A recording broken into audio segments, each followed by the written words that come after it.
प्रिय विद्यार्थियों, आज हम बात करने वाले हैं चैप्टर नंबर 2 जिसका नाम है गाउस का नियम एवं इसके अनुप्रयोग। Gauss law and it's applications.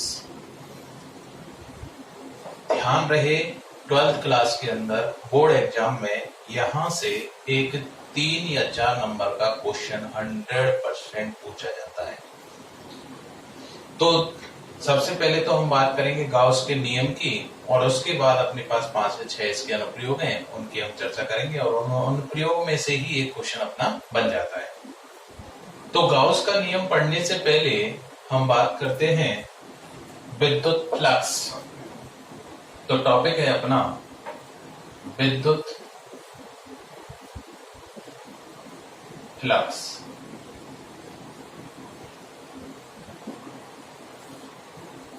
Electric flux.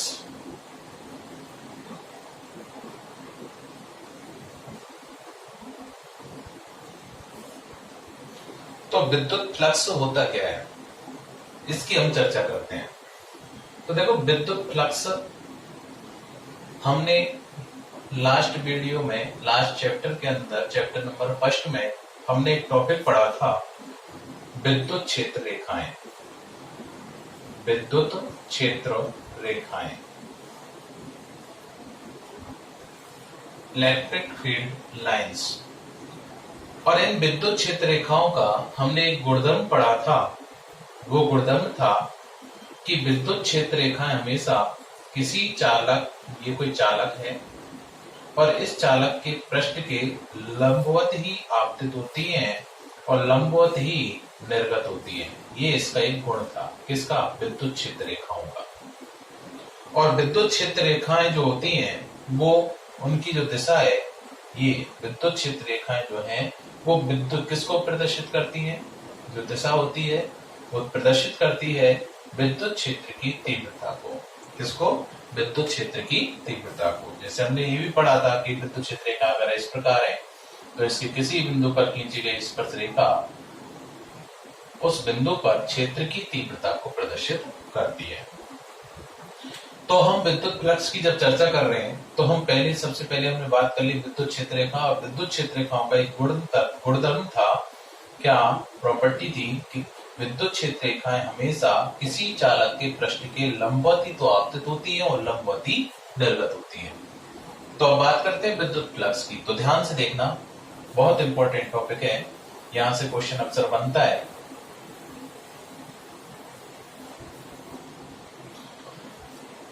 विद्युत फ्लक्स होता है कि किसी चालक, कोई भी चालक हो सकता है, उस चालक से अभिलंबवत।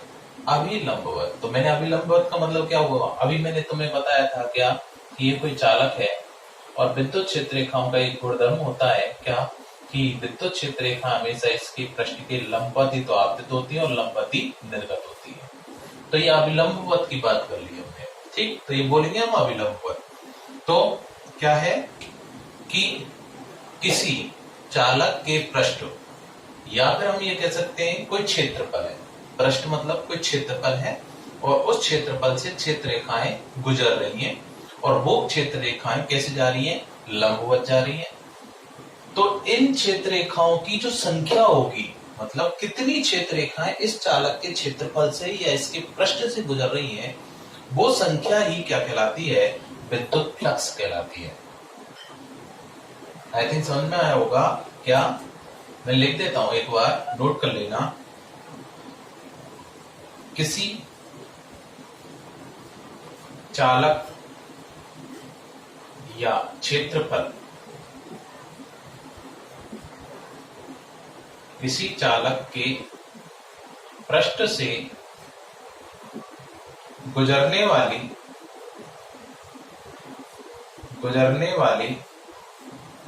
अभिलंबवत विद्युत क्षेत्र रेखाओं की संख्या, विद्युत क्षेत्र रेखाओं की संख्या विद्युत फ्लक्स कहलाता है। क्षेत्र रेखाओं की संख्या ही क्या कहलाती है? विद्युत फ्लक्स कहलाती है।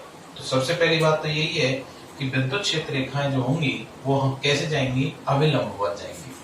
अब कितनी जा रही हैं? तो उनकी जो संख्या होगी वही कहलाएगी विद्युत फ्लक्स। ठीक। और विद्युत फ्लक्स जो होता है इसको हम फाई से रिप्रेजेंट करते हैं। ये फाई होता है, मैं ऐसे बना रहा हूं, सिंपल ऐसे बनता है गोलाकार, और ये बीच में से फ्लक्स मतलब फाई से व्यक्त करते हैं। मतलब फाई को हम कैसे बनाते हैं? फाई को हम इस प्रकार बना सकते हैं, गोला खींचा और इसमें लाइन, इसको बोलते हैं हम फाई, इसको बोलते हैं हम फाई।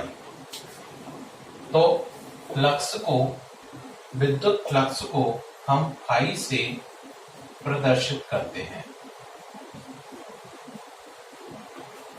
फाई से प्रदर्शित करते हैं। अब इस विद्युत फ्लक्स की मैथमेटिकल डेफिनेशन मतलब गणितीय परिभाषा, गणितीय परिभाषा अगर हम देखें तो गणितीय परिभाषा पढ़ने के लिए हमें ये देखना पड़ेगा कि जो क्षेत्र रेखाएं हैं वो कितने विस्तार में फैली हुई है, मतलब कितने क्षेत्रफल से गुजर रही है। ठीक। तो ये क्षेत्रफल हमें ज्ञात होना चाहिए। अब चूंकि हमें इसका क्षेत्रफल ज्ञात नहीं है तो उस कंडीशन में हम क्या करें?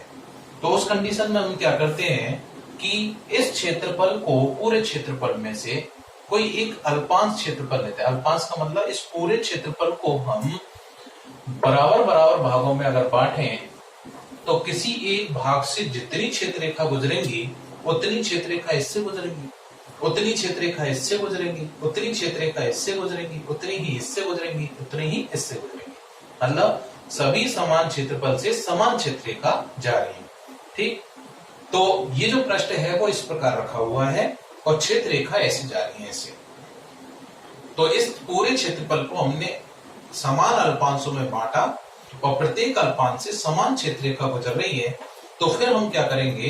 किसी एक के सापेक्ष निकाल के इस पूरे का क्या कर देंगे? समाकलन। तो अपने पास क्या आ जाएगा? टोटल मान आ जाएगा फ्लक्स का। ठीक। बात करते हैं गणितीय परिभाषा की।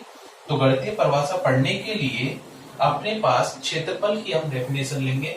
तो सबसे पहली बात तो एक चीज और पढ़ लेते हैं कि क्षेत्रफल जो होता है, क्षेत्रफल जो है वो कैसी राशि होती है?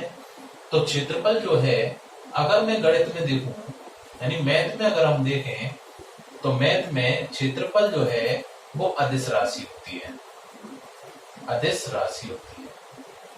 लेकिन जब हम यहाँ पर क्षेत्रफल की अगर हम बात कर रहे हैं तो अल्पांश क्षेत्रफल जब हम काम में लेते हैं तो उस कंडीशन में इसी क्षेत्रफल को भौतिक विज्ञान के अंदर क्या लेते हैं? सदिश राशि रूप में लेते हैं, सदिश राशि। और इस सदिश राशि को जब हम देखते हैं तो इसका मतलब क्षेत्रफल की कोई ना कोई दिशा होनी चाहिए। तो दिशा देखने के लिए हम देखें तो जैसे मान के चलो ये एक सीट है। ठीक। अब इस सीट को अगर देखें तो इसमें कितने पृष्ठ हैं? तो देखो एक पृष्ठ ये हो गया, एक पृष्ठ ये हो गया, एक पृष्ठ ये हो गया, एक पृष्ठ ये हो गया, ऐसे ये हो गया और ऐसे ही ये वाला पृष्ठ हो गया नीचे वाला। तो देखें तो ये जो क्षेत्रफल है यानी इस पृष्ठ, ये जो पृष्ठ है वो किस दिशा में जा सकता है? किस दिशा में बढ़ सकता है? तो किस दिशा में बढ़ सकता है? वो इस दिशा में बढ़ सकता है। यानी इस सीट का आकार इस प्रकार हो सकता है। ये सीट किधर बढ़ सकती है? वो इधर बढ़ सकती है। ये वाली सीट इधर बढ़ सकती है, ये वाली सीट इधर बढ़ सकती है, ये वाली सीट इधर बढ़ सकती है, ये वाली सीट इधर बढ़ सकती है। तो इसका मतलब है कि इस वाले पृष्ठ का जो क्षेत्रफल होगा वो किस दिशा में जा रहा है? वो इस दिशा में जा रहा है। तो इसका जो क्षेत्रफल यानी इस क्षेत्रफल की जो दिशा होगी, इस वाले क्षेत्रफल की जो दिशा होगी वो किधर होगी? इस पृष्ठ के लंबवत इस प्रकार होगी। ऐसे ही इस वाले क्षेत्रफल की दिशा पृष्ठ के लंबवत इस प्रकार होगी। ऐसे इस वाले क्षेत्रफल दिशा पृष्ठ के लंबवत इस प्रकार होगी। ठीक। तो देखें जैसे मान के चलो कि ये कोई पृष्ठ है और इस पृष्ठ से विद्युत क्षेत्र रेखाएं गुजर रही हैं और वो कैसे जा रही हैं? लंबवत जा रही हैं, इस प्रकार जा रही हैं, इस प्रकार जा रही हैं। इस प्रकार गुजर रही है।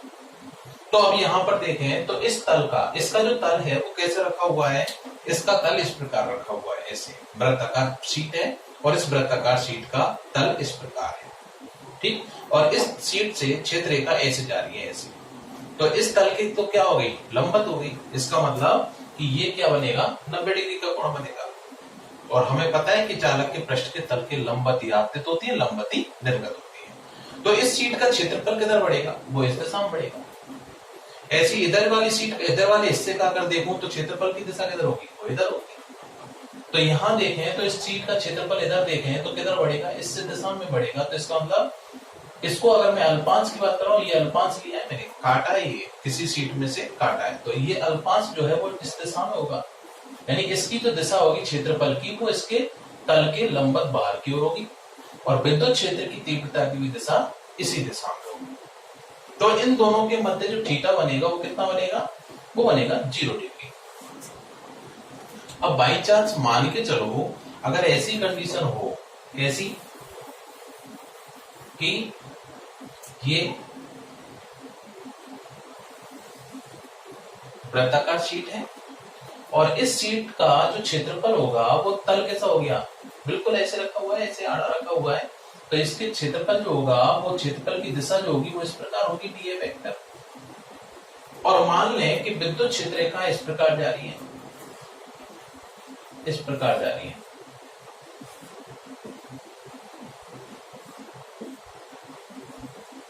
इस प्रकार जा रही है। तो इसका मतलब है कि ये तो हो गई विद्युत क्षेत्र की तीव्रता की दिशा और ये हो गई क्षेत्रफल की दिशा। तो दोनों के मध्य जो कोण बन रहा है वो कितना बन रहा है, थीटा कोण बन रहा है। तो अधिकतम स्थिति कौन सी होगी, यानी अधिक से अधिक संख्या में क्षेत्र रेखा कौन सी कंडीशन में से होकर गुजर सकती है, वो कंडीशन हमें निकालनी है।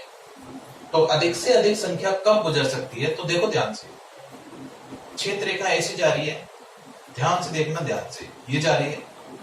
जब मैं इस शीट को ऐसे ऐसे झुकाता जा रहा हूं, झुकाता जा रहा हूं, झुकाता जा रहा हूं, तो एक स्थिति ऐसी आएगी कि ये क्षेत्र रेखा सीधी गुजर जाएगी, मतलब शीट से होकर नहीं जा रही है, शीट से बाहर से होकर जा रही है। इसका मतलब है कि इस क्षेत्र रेखा को मैं शीट के अंदर नहीं गिनूंगा, मतलब ये क्षेत्र रेखा फ्लक्स में नहीं गिनी जाएगी। तो इस क्षेत्र रेखा को गुजरने के लिए ये शीट कैसे होनी चाहिए, लंबवत होनी चाहिए, ऐसे। तो इसका मतलब है कि अधिक से अधिक संख्या में क्षेत्र रेखा कौन सी स्थिति से गुजर सकती है, तो वो गुजर सकती है लंबवत स्थिति से, ऐसी स्थिति से नहीं गुजरेंगी, ठीक। तो लंबवत स्थिति से गुजरेंगे। इसका मतलब कि ये पहले तो सबसे पहले हम इस प्रश्न की लंबवत स्थिति का घटक लें, और लंबवत स्थिति का जब घटक लेंगे तो इसका मतलब है कि ये जो वृत्ताकार जो शीट है ये इस प्रकार होनी चाहिए, ऐसे ऐसे होनी चाहिए। तो इसका क्षेत्रफल जो होगा वो इसी दिशा में होगा।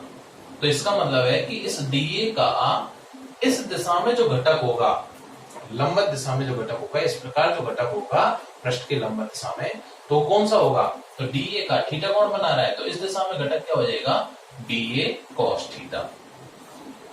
तो हमें ये पता चल गया कि विद्युत क्षेत्र रेखाएं जो हैं वो क्षेत्रफल के कौन से भाग से ज्यादा गुजरेंगी, किस घटक से ज्यादा गुजरेंगी, तो किस घटक से ज्यादा गुजरेंगी, डीए कॉस थीटा से।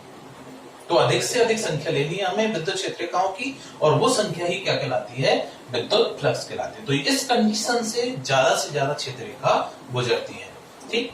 तो अब यहां से देखें तो विद्युत क्षेत्र रेखाओं, ये विद्युत क्षेत्र रेखा है और कौन सी स्थिति से, डीए कॉस थीटा से ज्यादा गुजर रही है। तो ऐसी कंडीशन में इस क्षेत्रफल से कितनी क्षेत्र रेखा, तो ई वेक्टर किसको बता रहा है, विद्युत क्षेत्र रेखाओं को बता रहा है, तो इतने क्षेत्रफल से इतनी क्षेत्र रेखा गुजर रही है, तो फ्लक्स क्या हो जाएगा, तो फ्लक्स की जो परिभाषा आएगी निकल के गणितीय है वो आएगी फाई बराबर डी फाई, अल्पांश की बात कर रहा हूं मैं, तो अल्पांश के लिए अल्पांश ले रहा हूं, तो डी फाई बराबर आ जाएगा अपने पास ई डीए कॉस थीटा, मतलब इतने क्षेत्रफल से इतनी क्षेत्र रेखा गुजर गई। तो टोटल कितनी हो गई, इतनी हो गई। और ये टोटल क्षेत्र रेखाओं की संख्या है, ये वाली क्या है, टोटल क्षेत्र रेखाओं की संख्या, और इसी को हम क्या कहते हैं, विद्युत फ्लक्स कहते हैं।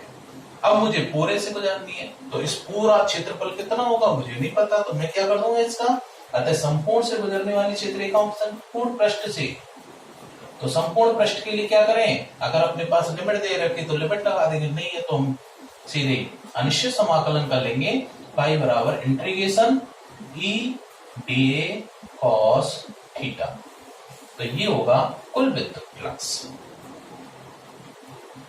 ठीक, एक चीज और बता देता हूं यहां पर कि ये समाकलन का चिन्ह होता है और ये एक ऐसा भी चिन्ह मिलेगा आगे चल के, तो ये चिन्ह तो कहलाता है बंद पृष्ठों के लिए। अभी खुला पृष्ठ और बंद पृष्ठ अभी बात करेंगे हम, और ये कहलाता है खुले पृष्ठों के लिए, खुले पृष्ठ का, और ये कहलाएगा बंद पृष्ठ का समाकलन। ठीक, तो यहां से हमें पता चल गया गणितीय परिभाषा क्या निकल के आई अपनी कि विद्युत फ्लक्स की। तो गणितीय परिभाषा निकली कि अगर मैं इसको देखूं यहां से, तो देखो E D A cos theta, cos theta आ रहा है, और कॉस थीटा मतलब ये ई वेक्टर सदिश राशि, डी ए मतलब क्षेत्रफल भी सदिश राशि, और कॉस थीटा आ रहा है, तो कॉस थीटा सदिश राशि में जब हटाएंगे तो इन दोनों के मध्य कैसा गुणन, अदिश गुणन, अदिश मतलब डॉट गुणन। तो फाई बराबर आ जाएगा E vector dot D A vector. इस प्रकार लिख सकता हूं मैं इसको, इस प्रकार लिख सकते हैं। तो यहां से अगर देखें, चूंकि हम जानते हैं क्या, ए वेक्टर डॉट बी वेक्टर बराबर होता है ए बी कॉस थीटा, तो इसको मैं इस प्रकार लिख सकता हूं। तो वही मैंने यहां पर लिख दिया। यदि मान के चले हम कि इन दोनों के मध्य कोण क्या हो, 0 डिग्री हो, तो cos 0 का मान कितना होता है, 1 होता है, और 1 की स्थिति में हम इसको क्या लिख सकते हैं, cos थीटा का मान 1 हटा देंगे, तो यहां से फाई बराबर आ जाएगा, सममित स्थिति में क्या होगा, ई इंटीग्रेशन ऑफ डी ए। अगर ई सममित है, ई कैसा है, सममित, ई सममित का मतलब ई का मान हर जगह एक समान है, तो हर जगह जब एक समान होगा तो ई को मैं समाकलन से बाहर निकाल लूंगा, और इंटीग्रेशन ऑफ डी अगर मुझे ज्ञात है कि किसका पृष्ठ है, कैसा पृष्ठ है, तो इसका क्षेत्रफल मुझे पता होगा, तो मैं इसका टोटल क्षेत्रफल, इस प्रकार हम इसको लिख सकते हैं, इस प्रकार हम इसको लिख सकते हैं कि भाई बराबर E vector dot A vector, ये होता है कुल विद्युत फ्लक्स। मतलब विद्युत क्षेत्र की तीव्रता तथा विद्युत क्षेत्रफल सदिश का जो अदिश गुणन होता है, तो अदिश गुणन ही क्या कहलाता है, विद्युत फ्लक्स कहलाता है। तो एक परिभाषा नहीं निकली अपनी कि विद्युत क्षेत्र की तीव्रता तथा क्षेत्रफल सदिश का अदिश गुणन विद्युत फ्लक्स कहलाता है। तो यहां से हमें ज्ञात हो गया कि यहां से देखो ध्यान से, तो एक चीज हमें पता चली यहां से कि फाई जो है, याद करो कि दो सदिश राशियों के अदिश गुणन से हमेशा कैसी राशि प्राप्त होती है, अदिश गुणन कहलाता है, और अदिश गुणन से जो राशि प्राप्त होती है हमें, और वो राशि कैसी प्राप्त होती है, अदिश ही प्राप्त होती है। इसका मतलब कि फाई जो है वो कैसी राशि है, अदिश राशि होती है, अदिश राशि, कैसी राशि है, अदिश राशि। तो विद्युत फ्लक्स जो है वो अदिश राशि होती है।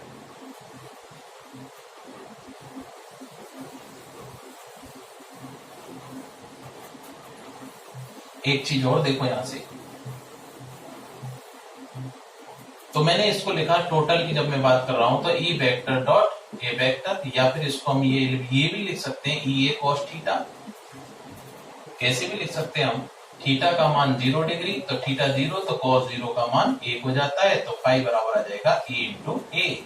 तो यहां से E बराबर जब हम लिखेंगे तो क्या आएगा, फाई अपॉन ए। बहुत इंपॉर्टेंट लाइन बोलने जा रहा हूं, ध्यान से सुनना। तो ये कहलाता है विद्युत फ्लक्स बटे क्षेत्रफल, विद्युत फ्लक्स बटे क्षेत्रफल। और ये विद्युत फ्लक्स बटे क्षेत्रफल, तो इसको हम बोलेंगे कि ए क्षेत्रफल से कितनी क्षेत्र रेखा गुजर रही है, वो गुजर रही है फाई, यानी ए से कितनी गुजर रही है, फाई, तो एकांक से कितनी गुजरेंगी, फाई अपॉन ए। तो इसको बोलूंगा मैं एकांक क्षेत्रफल से गुजरने वाली क्षेत्र रेखाओं की संख्या, एकांक क्षेत्रफल से गुजरने वाली क्षेत्र रेखाओं की संख्या, ये कहलाती है विद्युत क्षेत्र की तीव्रता। और इस विद्युत क्षेत्र की तीव्रता को ही हम बोलते हैं विद्युत फ्लक्स घनत्व, बहुत इंपॉर्टेंट लाइन है, ध्यान से सुनना भाई। क्या बोलते हैं इसको? विद्युत फ्लक्स घनत्व, वेरी वेरी इंपॉर्टेंट। और विद्युत फ्लक्स घनत्व का अगर वो मात्रक पूछेगा तो विद्युत फ्लक्स घनत्व का मात्रक क्या होगा? तो फ्लक्स घनत्व का मात्रक जो विद्युत क्षेत्र की तीव्रता का मात्रक होगा वही होगा। क्या होगा? वही न्यूटन बटे कूलम होगा या फिर वोल्ट बटे मीटर होगा, क्योंकि हम फर्स्ट चैप्टर में पढ़ चुके हैं।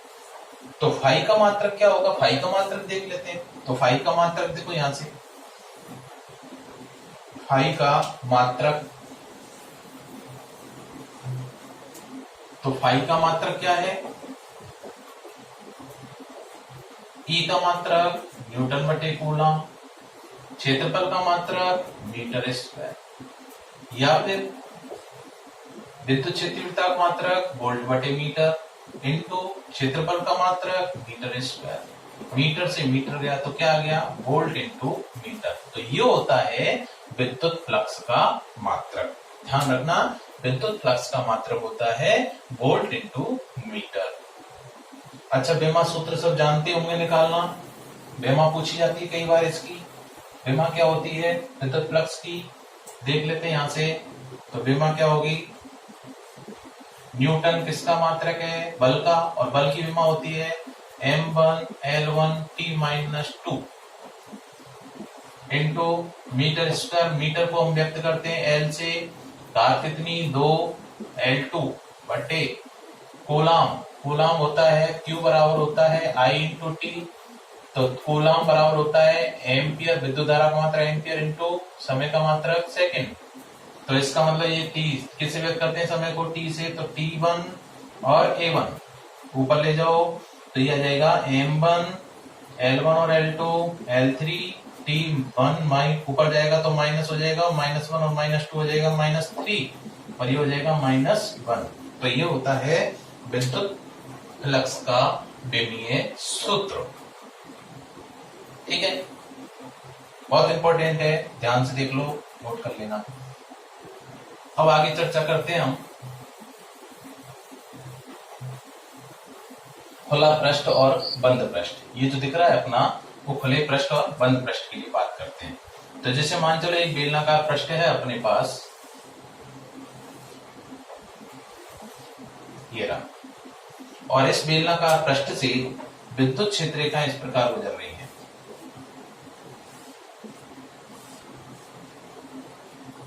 तो सबसे पहले ये देखो कि ये जो बेलनाकार पृष्ठ है वो कितने पृष्ठों से मिलकर बना हुआ है।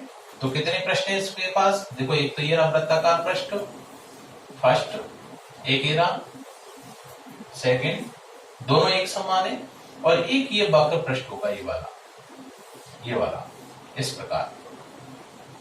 तो ये कहलाता है तीसरा वक्र पृष्ठ, वक्र पृष्ठ। ये कहलाता है वृत्ताकार पृष्ठ, वृत्तीय पृष्ठ। ठीक है, ये भी कैसा होगा? वृत्ताकार पृष्ठ होगा। अच्छा, तो देखो ध्यान से, तो इस वक्र पृष्ठ का क्षेत्रफल किधर होगा? क्षेत्रफल की दिशा किधर होगी? तो वक्र पृष्ठ किधर बढ़ सकता है? वो इधर बढ़ सकता है इसके। तो इसका मतलब इसकी क्षेत्रफल दिशा ऊपर, ये वेक्टर। इस पृष्ठ की क्षेत्रफल दिशा वो इधर हो सकती है। इस पृष्ठ की क्षेत्रफल की दिशा वो किधर बढ़ेगा? इधर। तो इसकी क्षेत्रफल दिशा इधर, ये वेक्टर। अच्छा, विद्युत क्षेत्र रेखाओं की दिशा इधर, तो इसका मतलब यहां से क्षेत्र रेखा ऐसी तो जा रही है, तो इस पर क्षेत्र की तीव्रता इस प्रकार, यहां पर इस प्रकार, और यहां पर भी इस प्रकार, इसी दिशा में।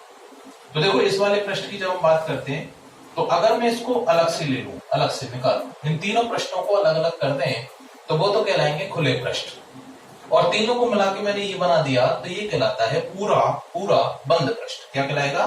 बंद पृष्ठ। अच्छा, तो ये पूरा कहला रहा है बंद पृष्ठ।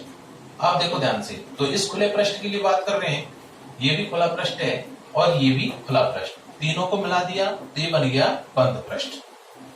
अब इस वाले पृष्ठ पे देखें, तो इस वाले पृष्ठ के लिए जब हम चर्चा कर रहे हैं, तो देखो यहां पर क्षेत्र रेखाएं क्या कर रही हैं? प्रवेश कर रही हैं। तो ये प्रवेशित द्वार हो गया, प्रवेश। ठीक है, और यहां से क्या हो रही है? निर्गत हो रही है, बाहर निकल रही है। इस पृष्ठ से यहां तो क्या कर रही है? प्रवेश कर रही है, और यहां से बाहर निकल रही है। तो यहां देखो क्षेत्रफल और ई वेक्टर के मध्य कोण कितना है, दोनों एक ही दिशा में, तो थीटा का मान कितना होगा, 0 डिग्री होगा, थीटा 0 होगा, तो फाई बराबर, फाई आउट लिख देता हूं मैं इसको, तो फाई आउट का मान कितना होगा, ई ए कॉस 0, और कॉस 0 का मान 1, तो इसका मतलब फाई आउट जो आया वो कितना आया, ई इंटू ए आया। अच्छा, वक्र पृष्ठ पर देखो तो थीटा कितना बन रहा है, 90 डिग्री बन रहा है, जब थीटा 90 है तो cos 90 का मान कितना हो जाएगा, 0 हो जाएगा। इसका मतलब यहां से इस वाले पृष्ठ से कोई क्षेत्र रेखा नहीं गुजर रही है, मतलब फाई बराबर 0। इस वाले के लिए अगर बात करें तो इस वाले पृष्ठ से गुजरने वाली क्षेत्र रेखा इस प्रकार है, तो यहां पर देखो क्षेत्र की तीव्रता तो इधर और क्षेत्रफल की दिशा इधर, ये वेक्टर।